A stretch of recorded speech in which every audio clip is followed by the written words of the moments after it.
Board को अगर back side से देखा जाए तो जो सबसे बड़ी पोर्ट है वही पैरेलल पोर्ट कहलाती है। ये प्रिंटर के लिए इस्तेमाल की जाती है। पैरेलल पोर्ट जब से मुतारफ हुई है इस वक्त से इसे सेंट्रक्स पोर्ट भी कहा जाता है। इसके अलावा ये पोर्ट प्रिंटर पोर्ट के नाम से भी जानी जाती है। ये प्रिंटर पोर्ट के लिए और ये गेम पोर्ट जॉयस्टिक के लिए इस्तेमाल की जाती है। और इसके नीचे नीले ये वीजे के लिए इस्तेमाल की जाती है। और इसके साथ वाली ये सीरियल पोर्ट है, ये माउस के लिए इस्तेमाल की जाती है।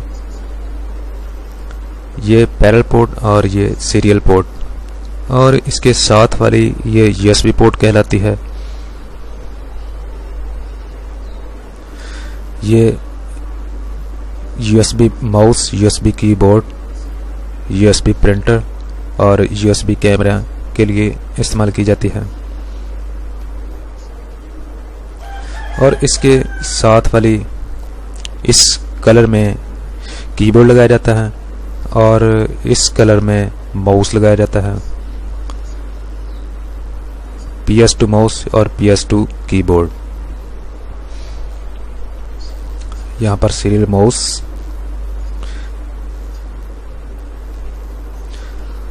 और इसके बाद ये ऑडियो आउट और ऑडियो इन और माइक वगैरह के लिए इस्तेमाल की जाती है।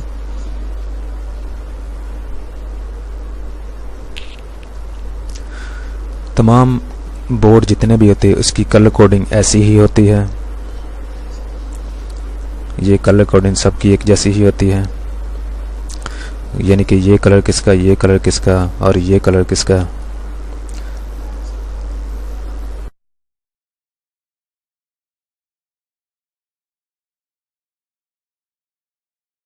सीरियल पोर्ट ये वाली सीरियल पोर्ट कंप्यूटर की सादा तरीन पोर्ट है।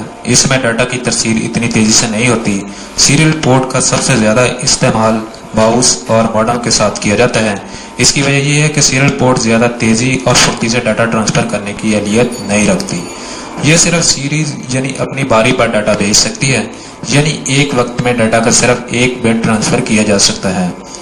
सुस्त रफ्तारी से डाटा ट्रांसफर करने की वजह से ही यह माउस के लिए इस्तेमाल होती है, क्योंकि माउस जो डाटा पीसी को रिसाल करता है वो नहायत कम मिकदार में होता है। यह मॉडेम्स के लिए इसलिए मुफीद है क्योंकि ज्यादातर फोन लाइनें किसी भी तरह एक वक्त में एक सिग्नल से ज्यादा ट्रांसफर नहीं कर सकती। सीरियल पोर्ट को आमतौर पर RS-232 पोर्ट भी कहा जाता है।